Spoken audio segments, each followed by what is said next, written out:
Welcome back, folks, to the WP-Tonic show. It's our interview show. It's episode 621. We really have some really great guests. Not only have we got one, we got two for the price of one. What more can you ask for? And they're both really grounded in the WordPress community. Natalie, I've known Natalie on and off for quite a long time. She's deep in the WordPress community. So basically we got Natalie MacLees and Nathan Taylor. Both are founders of Simply Schedule Appointment plugin, which is great. We're going to be talking about that and their journey into plugins from our agency. I'm going to let my great co-host Stephen introduce himself first to the new listeners, and then I'm going to let Natalie and Nathan do a quick intro. But first, my co-host. So over to you, Stephen. Yeah, my name is Stephen Souter from zipfish.io, where we make WordPress fast by optimizing the code that runs WordPress and the code that's on the servers. That's great. And Natalie, would you like to quickly introduce yourself? Sure. Yeah. Hi, I'm Natalie MacLees. As you said, co-founder of Simply Schedule Appointments with Nathan, and I've been building WordPress sites since 2007. She started young. She started when she was 6. There exactly. we go. There we go. And we've got Nathan. Nathan, would you like to quickly introduce yourself? Sure. I'm Nathan Tyler. I started doing agency and client work in 2004 and probably picked up WordPress about the same time as Natalie. I don't remember exactly when. And then it all kind of merges, doesn't it? Yeah, kind of snuck up on me, but and Natalie and I met each other through the WordPress meetup world, and but she ran WordCamp LA for several years, and I helped with that a couple of the years that she was running it, and then we started working together on some plugins. As you do. That's one of the great things about WordPress and its community. You meet people that you end up working with for a very long time. Before we go into the main part of this great interview, I just want to talk about our great major sponsor, and that is Castos. Castos, what can I say? I was with another podcasting hosting provider for a number of years. Castos came on my radar. I was being penalized for my success as the shows grew in popularity. My podcasting hosting bill increased with that popularity. Then Castos was recommended to me. They have a flat rate, a very reasonable flat rate. So you're not penalized when your podcast really starts to take off. Then I found that Matt Medeiros of the Matt Report had joined them as Director of Sales and Customer Experience. And I thought, wow, if Matt was joining them, I should really look at this. So I signed up for their plan. I paid for it out of my own pocket. Matt had a chat with me. I was looking for a new major sponsor. They came on, and it's been a marriage made in heaven. I think it's one of the best products for podcasting. It's got a fantastic user interface. It's the best interface, i.e., it's powerful but simple to use. That's not easy to achieve. And their support is superb, and the system just works. I am an extremely happy bunny. So if you're looking to get into podcasting for yourself or for clients, go over to Castos, see what they've got to offer. I suggest you buy one of their plans. And if you do, please tell them that you heard about them on the WP-Tonic show. It helps the show, it helps the tribe, and it helps them. So let's start. So Natalie, from what you sent to me, you started as a web agency. You've increasingly now, I don't know actively if you're still doing any kind of agency work or if you've retired that completely, but you've become increasingly a plugin shop. And you got this great plugin, Simply Schedule Appointment, which looks great. I haven't actively used it. I am thinking about doing that. It's in a very competitive sector, not only in WordPress, but all the SaaS competition. So what made you decide to go based on your experience, to go into that particular vertical? What attracted you to it? Both Nathan and I had to build websites for clients where they needed to take appointment scheduling. And we had both tried, I don't know, probably between us, at least a dozen of the different solutions that were available. And none of them were great.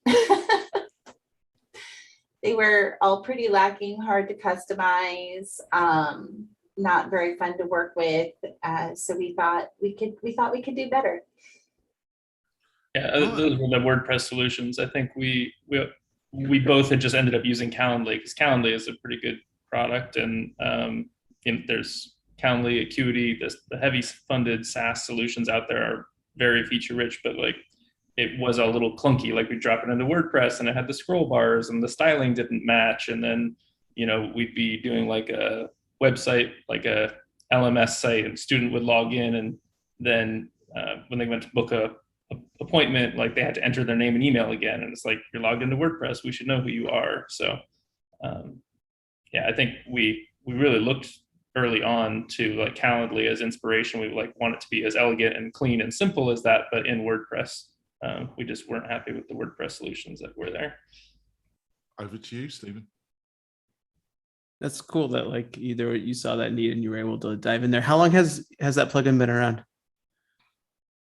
About 3 years. Yeah. Okay. Yeah, it's I lose track. I think about 3 years. I know. It's track too. It is 201, and it's the 12th of August 2021. 3 years sounds right. I just thought I'd remind you, actually. I know it's all merging into one, isn't it? Well, it's been kind of a rolling thing too, because we of course have a free version, WordPress.org, and we released that as soon as it was available. And then we released our Plus edition, and then our Pro edition, and then our Business edition. So we have 3 paid tiers, and we kind of just released each one as it became available. So for a while, we only had the free version. And so I think that's part of why it's slightly blurry. Yeah. So Jonathan was talking about an agency. Were both of you guys doing the same agency together, or you guys had your own agencies and then kind of worked on this plugin together? Yeah, we were both running our own agencies, completely separate. We had hired each other a few times to help each other on a project, because Nathan is much stronger back-end developer and I'm a stronger front-end developer. So we had complementary skills, but we mostly did not really working together until we decided to do our first plugin, which was Draw Attention, together, just as an experiment to see how we worked together. And that plugin's been more successful, I think, than either of us expected. That's cool.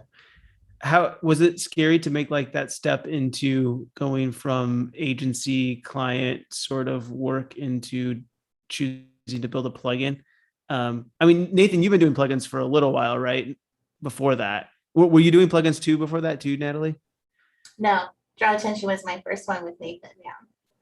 Yeah, I think I had maybe half a dozen small little plugins that I tried that would get a handful of sales, or had some success. They did sell, but it wasn't enough to really like change the day-to-day. Like I was still just doing client work. So I don't think we were very purposeful about doing it in like a limited. We chose Draw Attention because it was something that we could do. It was like a small enough scope. It wasn't like appointment scheduling that's so sprawling and never ending. And so we set a really tight timeline. We actually wrote the whole plugin like at a coffee bean, like at 4 hours a week. So we like met on a certain day, like from 8 to noon for I don't know. I think it was maybe 3 months till we had the free version, and then another few months to do the pro version. But I think we both had tried lots of different side projects and products and different things in the past, and so with the agency stuff, like we knew that we wanted to work together, and Natalie is like amazing, user experience and design and accessibility and like all the front end things that I can't do. But also when you're doing client work, like sometimes you don't get to really do I would come in and I would start trying to pitch that. Oh, I have this great, user experience designer, and they're like, oh no, we don't need that, right? Yeah. So we're not interested in user. Yeah. That's good. That's good. It's really hard to find the right. That's no interest at all, Yeah. It's hard to find the right client with the right project and the right budget to fit both of our skills. And so I feel like after about 6 months or a year of us kind of what's this internet thing? I've never heard of it. So we wanted to do draw attention as an experiment, and we just limited the time really tightly. That's cool. Was like the decision to work at a coffee bean together, like, I guess this isn't necessarily a question, but like, I feel like as an agency and working in agencies, like carving out the time to work on your own products is like so hard. So was that like an intentional decision? Like, we're going to do this and we're only working on these 4 hours so it gets done and we keep moving forward? Yeah. We didn't, neither of us touched the plugin, thought about it, did anything outside of those 4 hours. We just committed that we would show up at that time, we would work on it for that time, and then we'd go back. And it was short enough that like the agency could take the disruption, and then we could like go back and deal with the rest of it. And then as it grew and we started to get support tickets, like, both of us would kind of pick off support tickets throughout the week, but we would really like, the first thing we would do when we sat down at coffee was get the inbox down to 0, and go through the support. So yes, the dream of a successful plugin, the consequence of the dreaded support. Yeah, it got to the point where like we would just meet there and only do support tickets, or when we were here and we were using the abacus to just like count down and try to get through the inbox. How long had you been working on Draw Attention before you decided to like tackle the next plugin, Simply Schedule? Couple of years. I don't even think it was that long. Yeah, I want to say it was about a year, because I think it must have been a very long support ticket. I think there was definitely a middle period, because we kind of finished Draw Attention. We thought we wanted to do this, but we wanted to build it like as like a single page JavaScript app. And so we actually spent a little bit of time, like we did a prototype with React that we ended up ditching and then rebuilding with Vue.js. So there was a little bit of like technical exploration for maybe 6 months. You don't want me asking, what were the main technical reasons for that? Obviously, I don't want to go too technical because it's a podcast, it's hard. But could you explain why that happens? Why you dropped React and you looked at another JavaScript library? I could let Natalie get deeper into it, but I would say, we chose React because that seemed to be the way the WordPress community was heading. And then when we got into it, it's just a lot more abstract. Like if you're building your entire, like if you're building Facebook, right? React is incredibly flexible and will let you do anything. But I think there was just less structure, and some of the, like there were definitely just some challenges. And for me, being like not deep in the front end, I can jump into the Vue project and I can make edits. It makes sense to me, just like the structure that's there and the way the templates are combined and laid out. I can navigate it and make small edits, but with the React project, I forgot that we have got the queen of WordPress and JavaScript in front of me. She's actually written books about the subject. Yes, I apologize, Natalie. I was being a bit dumb there. No worries. So can you, Natalie, why do you think we picked it? What Natalie, what Nathan has said, the reason why you dumped React? Yeah, I found React really challenging to work with and not very intuitive. I didn't like the approach to building out templates. When you're going to use a tool like a framework or a toolkit, the author of that tool always has a point of view, right? They always have an opinion on how code should be written and handled. And it can be really challenging if that point of view doesn't match your own. So it's always good to look around. I mean, that's why we have so many different libraries, is because there's so many different ways of thinking about code and approaching code. So you can always just look around and find one that more closely matches your own point of view. on JavaScript and your own ideas about how it should be structured. And then it's much easier to work with because you're not constantly struggling against something that you don't necessarily agree with. It must have still been a bit of a big decision because, the message from Automatic, from the WordPress higher echelon is React, learn React, and then you decided, you're extremely experienced. Like I say, you've written books about WordPress and JavaScript, so you are an expert. So I just was fascinated that you still made that decision that, not React, we're going to look at something else. Was it a little bit of a debate, or was it really a no-brainer? I feel like around the time we were making that decision, the Gutenberg team actually briefly considered going with Vue instead of React. And I was kind of hoping they would make a different decision than they did. But that it didn't work out. I think it's fine because our plugin is so specialized. We're not relying on a lot of native WordPress things, right? Like we're not using custom post types and custom taxonomies. Like we're not tying into any of that part.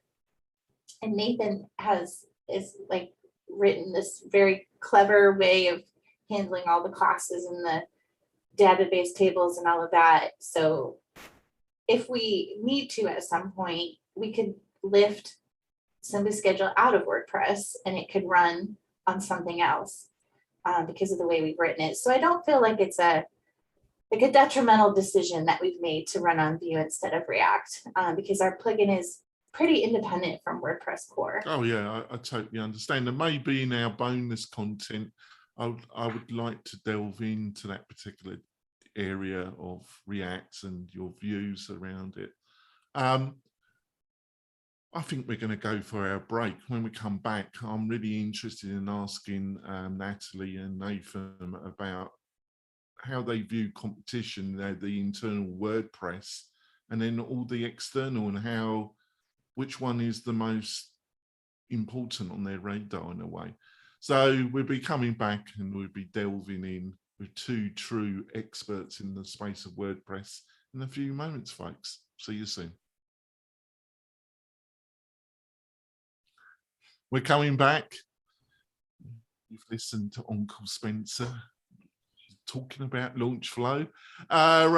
So, like I said before we went for our break, Natalie and Nathan, and like what I said at the beginning of our interview, you got a lot of competition out there, not only WordPress based and some well-established competition, but also you got a host of SaaS competitors offering different levels of integration into WordPress. So who do you really see as, obviously you can't get fixated by your competition because you've got to find your own thing, really, haven't you? But on the other hand, you do have to keep an eye on the competition. Who do you really see as your main competition? Is it the native other WordPress plugins, or is it the SaaS-based competition? Natalie, go on, Natalie. Who's that to? Me or Natalie? Natalie, sorry. I was being a gentleman. I was going to leave it. But let's go to Natalie. I can go too. Which one of you wants to answer? Go on.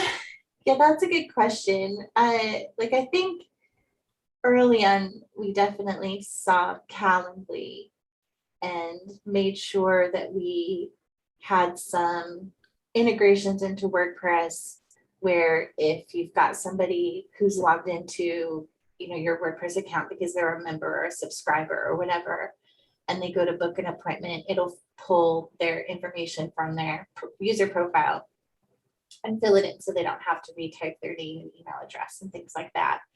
And then we've worked at integrating the functionality of Simba Schedule with other form plugins and membership plugins and things like that, so that there's a lot of kind of bonus to using Simply Scheduled appointments instead of an external thing like Acuity or Calendly that they don't have that ability to tie into kind of what other plugins and things you might be using on WordPress.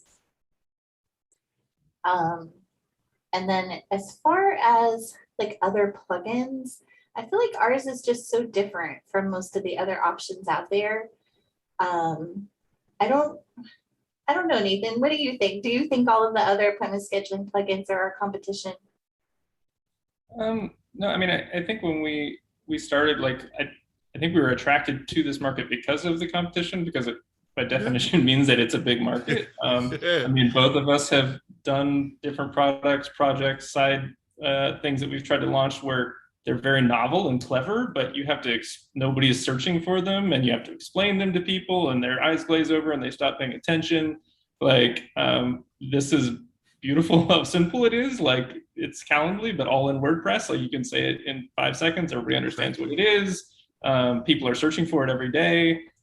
Certainly over 2020, people are looking for, appointment scheduling, remote, COVID scheduling type stuff. Like, so there's just a lot of inbound interest, and I think it's a huge market. So I think we're never going to have more features on the checkboxes than Calendly or Acuity, these huge venture funded companies, but we can be all of those things, but in WordPress, like deeply integrated, like our Gravity Forms integration. You can make a 3-page form, and selecting an appointment is just one field in a complex form with conditional logic, and we can tie it to the user ID who is logged in. And we're working on a WooCommerce integration, so you'll be able to use WooCommerce to do payments and check out with prepaid credits or like any of the payment gateways that WooCommerce supports. So there's, like, Calendly will never beat us at that. So we really just want to specialize on WordPress and our integrations.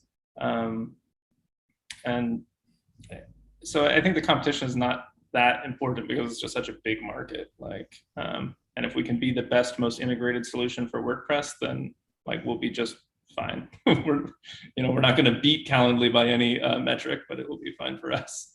No, over to you, Stephen. When you were like working on all of the features and stuff, I believe you mentioned like is there a free version of Simply Schedule? Mm-hmm. Yeah. How did you decide like what you were going to include in this free version and what you were going to include in the pro version? Like, how did you start like thinking through that and breaking that down? Yeah, there's definitely some like obvious business features, like if you have multiple team members, right? Like that's and multiple locations and resources and meeting rooms, and like that's obviously the business edition. And then we broke out, like if you're accepting payments for bookings, we put that in a paid tier because you're obviously making money off of the solution.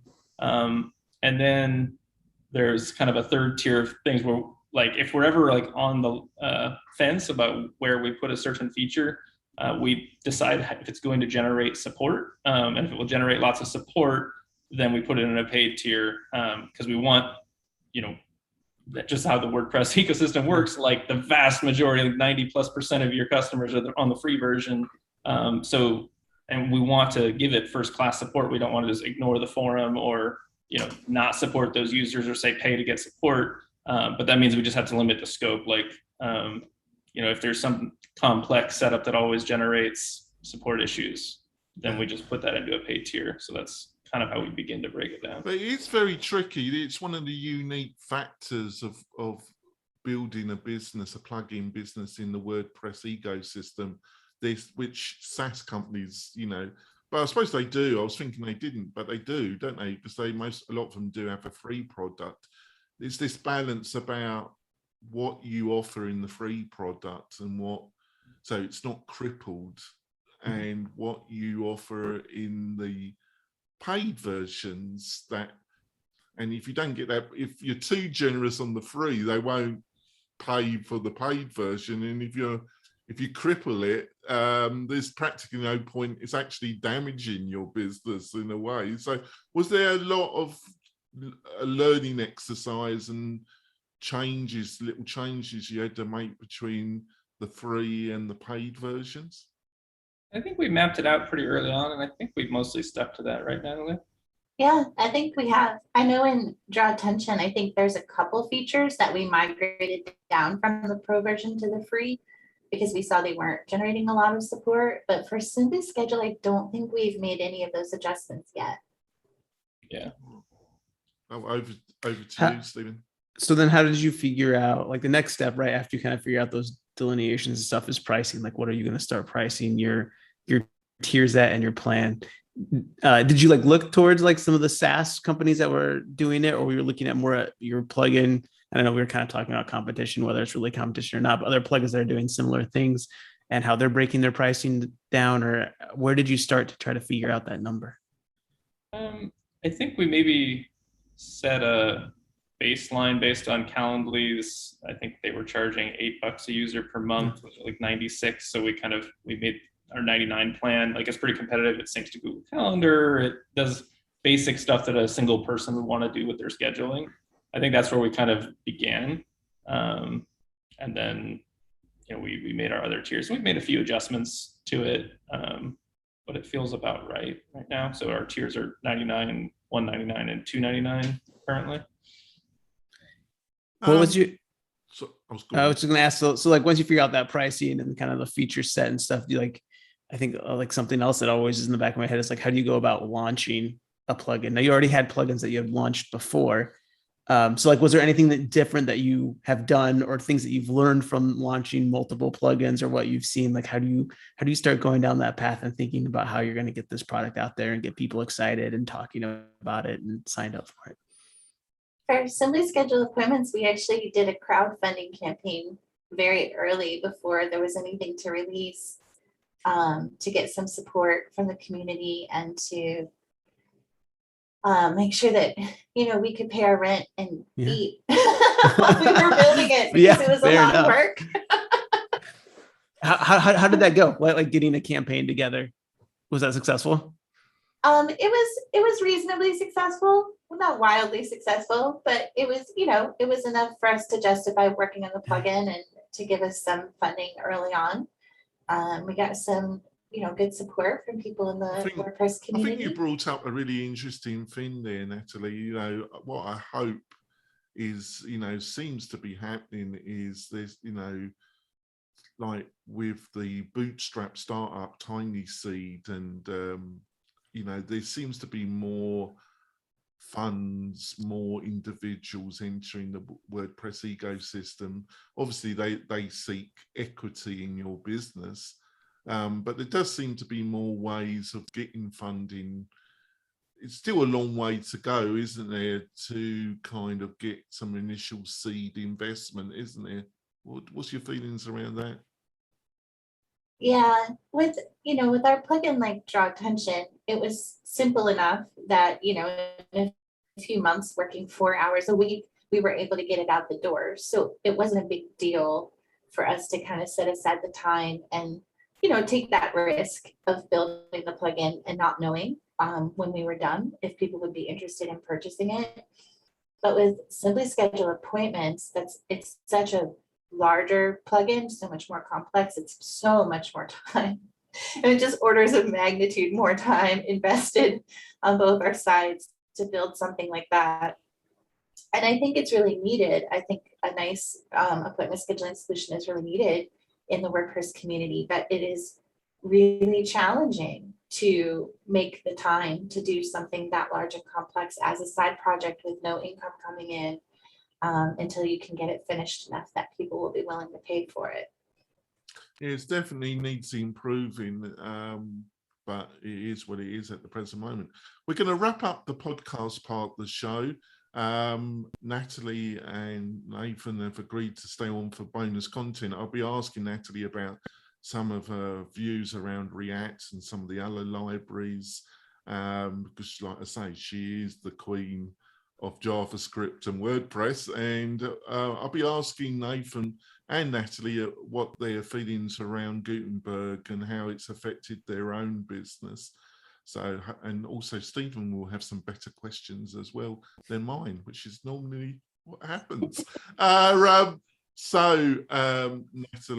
what's the best way for people to find out more about you and what you're up to? For me personally, to just nataliemac.com. I've got links to everything I do and all my social media profiles in there. And Nathan, what's the best way to find out what you're up to and interested in online? Sure. NathanTyler.com is my home as well. Yeah, I'll make sure that they are in the show notes. They're also been extremely generous, Tribe. They're providing a special deal for the Tribe, which you'll be able to get on our newsletter page, which I'll make sure is in the show notes. And also we'll post their offer on the Tribe's Facebook group page. Please join us there, the WP-Tonic WordPress Mastermind group. Hopefully Natalie and Nathan will join. And if you've got any questions about their plugin, they will be able to see those and answer them. But we'll make sure they're offering 20, I think it's 25% off, which is very generous of them. It's a great product. Have a look at it. So we're going to wrap up the podcast. You can view the bonus content and the whole interview on the WP-Tonic YouTube channel. So go over there and watch the other part of this great interview. We'll be back next week with another great guest or guests for our show. We'll see you soon, folks. Bye. So bonus content. So this start with Gutenberg, Nathan. You know, it's been a long-winded road, hasn't it, to say the least. We do seem to be getting somewhere now, but how has it affected your plugin, all these different versions of Gutenberg? And it's gone on now for almost 3 years, this project, hasn't it? How has it affected your own plugin in your own business? Yeah, I think it's affected people building sites much more than our plugin. Like from our perspective, it's not too bad because we have we have a short code where you can embed our scheduler, but we also have a Gutenberg block that you can embed. We also support page builders like Elementor and Beaver Builder. We have the custom blocks. So for us, like the interface with Gutenberg is pretty thin, and we haven't had too much trouble with it. I think Natalie's actually done the coding on the Gutenberg block, but I think it was fairly straightforward. Mm-hmm. Yeah, it wasn't terrible. Yeah. But yeah, Right. we had to do that. We had to do that for both draw attention and so we schedule a Gutenberg blocks so people could add the scheduler or the image to their page. Oh, that's great. Over to you, Stephen. How much like React knowledge do you feel like you needed to be able to add that block in? Like if someone has a plugin, right, and they're thinking about supporting Gutenberg, they want to get out of the whole short code business. Is that something that takes a lot of skill, or is it a day worth of reading some documentation and kind of just figuring it out as you go along? Well, our Gutenberg blocks are not super robust. They are using server-side rendering. So it was pretty minimal React knowledge and skill needed. We were able to, I don't think it was more than a couple hours, I think, to pull those together. And there was some really good code examples online to do something really simple like that. There's just a couple options with each one. They're not super robust. Which is fine. I mean, our short code isn't either. So you drop a scheduling form on the page, there's not a lot of options there, right? So yeah, like you're probably like adjusting and changing those options inside of like the plugin settings itself instead of like trying to change it on every page that you would put the short code or whatever. Which makes sense for a plugin like this. So your plugin, is it, this is an obvious question, but I am actively thinking about trying it because I am using a SaaS product on my own website, my WP-Tonic, because I bought a lifetime deal. But when it comes to actually editing it and doing some of the things, it's a very nice SaaS product, but it has its limitations. So how integrated is your solution with Google G Suite and the whole Google Calendar setup? Yeah, so that was definitely essential to have Google Calendars. So we have Google Calendar Sync. I think one of the things we discovered with the plugin in general is with Draw Attention, we built something very simple and it immediately it didn't have a lot of competition, people would start picking it up. With Simply Schedule, there's kind of the table stakes that everyone like expects from a calendaring solution are actually quite high. So we had to build a lot of things before a lot of people would actually consider moving over, right? Sorry to interrupt, but the two things that, you know, really important to me, and which I don't think I'm unusual, would be Google Calendar integration and Zoom integration. Yes. Are they the two things that your plugin solution does? Yes, we have both of those things. So I think Google Calendar was like our very first integration. And our Zoom integration was more recent, and we had to go through the approval process in their app marketplace and all that, and had a security audit. It was actually pretty involved, but we have Google Calendar, Zoom, MailChimp. We have webhooks, which you can use with Zapier. So a lot of our customers connect to really complex. Can you use that with Uncanny Automator? Yeah, we're working on integration with WP Fusion right now, and we want to do Uncanny Automator next. So tapping into that whole ecosystem of being able to glue all the different pieces together. We have a really tight integration with Gravity Forms. So there's a number of integrations that I think have made it stronger, but certainly Google Calendar and Zoom are like, everybody needs those, and that's we definitely put that in there. We both use our own plugin too, and we both run our lives out of Google Calendar. So that was a really essential feature just for ourselves. Yeah, well, those features. So let's go on and discuss what your, you know, you are I see you as one of the top experts in WordPress and JavaScript, Natalie. So how do you see how WordPress and its integration react? Let's have a look at the top view first. How do you think that's going, and what do you see as I know this is a ridiculously large question, but try and, you know, cope with it. What are some of the strengths of React, and what are some of the weaknesses of it? Maybe with a focus around the WordPress ecosystem. Yeah, I think some of this has been resolved a little bit, but it's like not even related to code necessarily.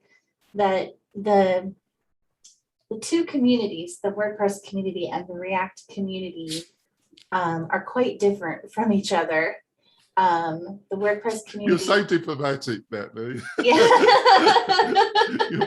you always have been. With something which I think I've got better, but not to your ability.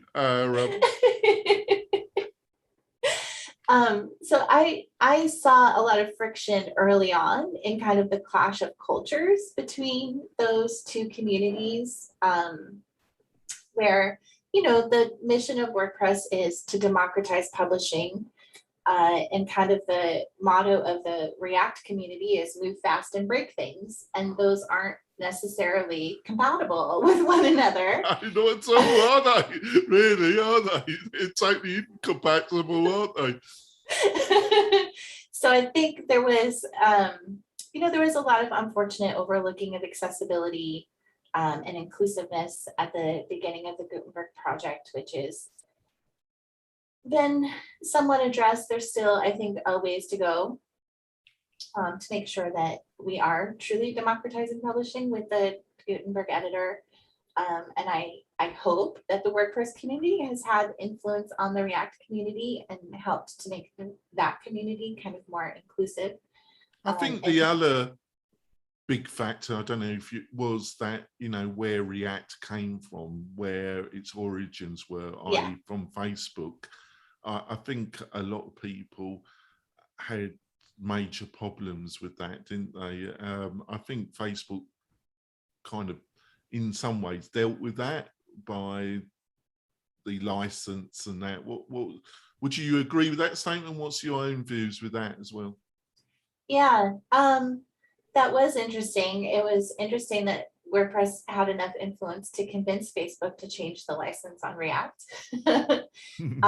And when you really kind of look at kind of the three big libraries for like single page apps, in the JavaScript space are React, Angular, and Vue. And React, of course, came from Facebook, Angular came from Google, and Vue came from an independent developer, just on his own, developing it. There's a really good documentary you can watch about that, actually.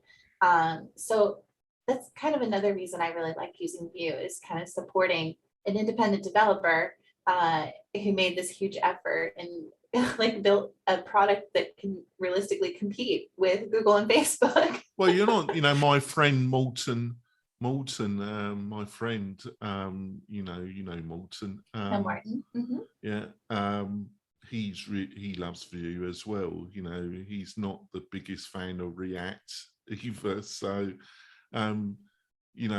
so what do you see as the strengths of Vue then? Not only what you've just expressed, where, are there some technical things that reason why you like Vue rather than React? Yeah, I like the kind of philosophy behind it, its approach to building components. I like that it's flexible. You can use it in a lot of different ways.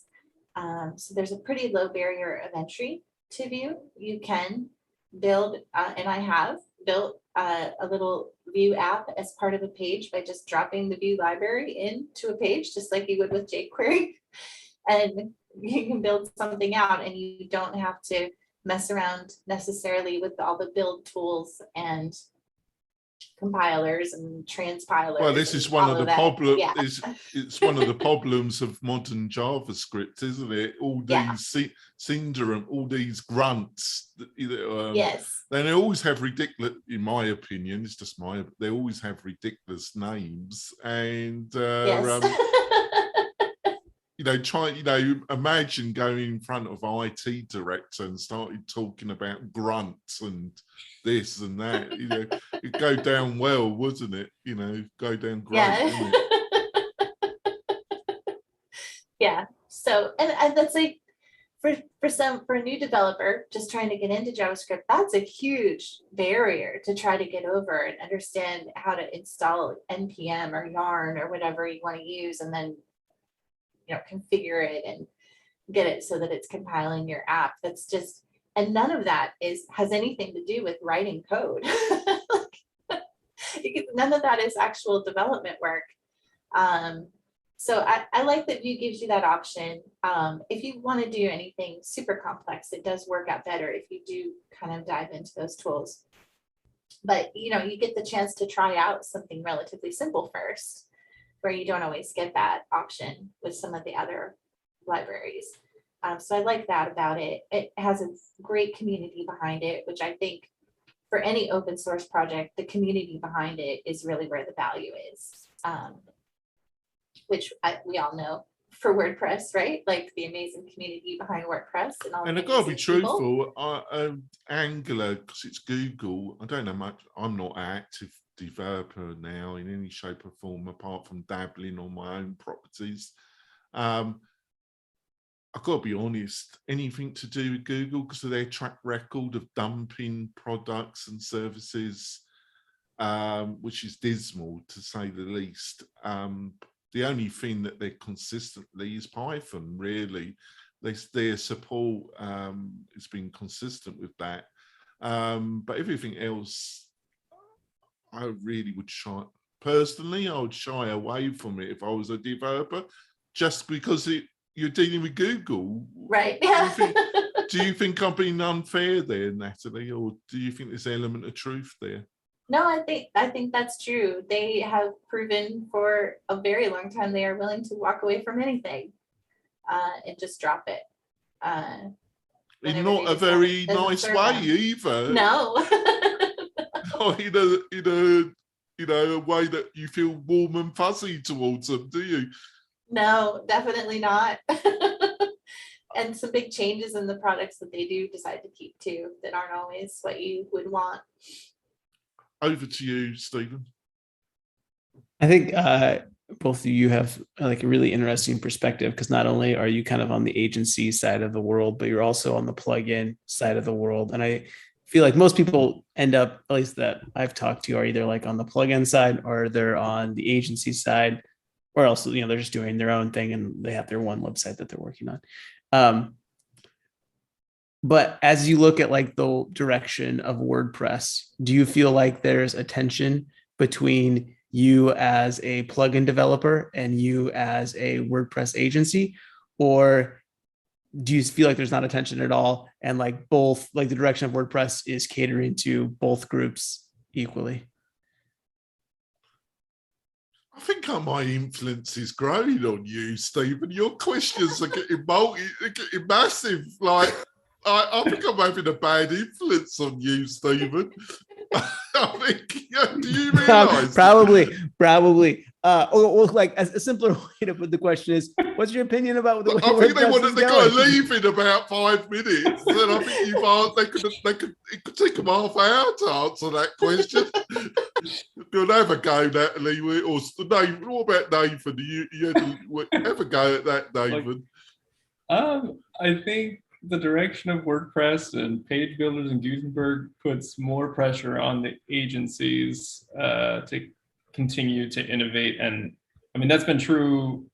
Like, I started doing client work in 2004. I mean, I used to basically get paid full-time to build sites that were like custom post types and views, right? And then that eroded away, and WordPress came around and you could do that with a few clicks, and then you have to keep like adjusting what you're selling. And then there was a period where I was building sites for pizza shops and coffee shops, and like now, like you can go to Squarespace, or you can download an Elementor template, and like you don't need a developer at all to do that. So like the ways that you add value as an agency, I mean, there's always room for people who don't have the time or the expertise to navigate these things. But I think that's continual, and that's just, yeah, in some ways it's always a moving target, isn't it? Yeah. Because this always seems to be on the bottom end, things getting easier, but what they need to do and the things they want to do always as one gets easier, their expectations and their wants seem to expand at the same time. And now I think probably the ripest area is that integrated marketing. Like there's so many different SaaS products, there's so many different tools, and like tying them together in a way that makes sense to a standard business owner. Like, you know, my appointments are over here, my calendar's over here, my students are over here, my video courses are over here. Like being able to bring those together, I think that's a lot of the value that people provide now, navigating WP Fusion and Zapier and all these different tools, and bring it together in a way that makes sense for a customer. So I think that same pressure goes on the plugin developers. Like we find like customers want integrated solutions. We have to be integrated with everything. Like we need Google Calendar, we need Zoom, we need like all, and if we don't have those things, like we can't possibly consider your plugin anymore, because it's not reasonable for us to expect like, oh, like we're going to be your entire world, and like we're going to build the solution for you, and you're going to live in the little box that we built. Like we have to be connected. And you know, the Zapier, our approach early on was like, let's integrate with Zapier, and then that can be like our go-to. Like it's possible to cobble these things together, and we can hook up to thousands of apps.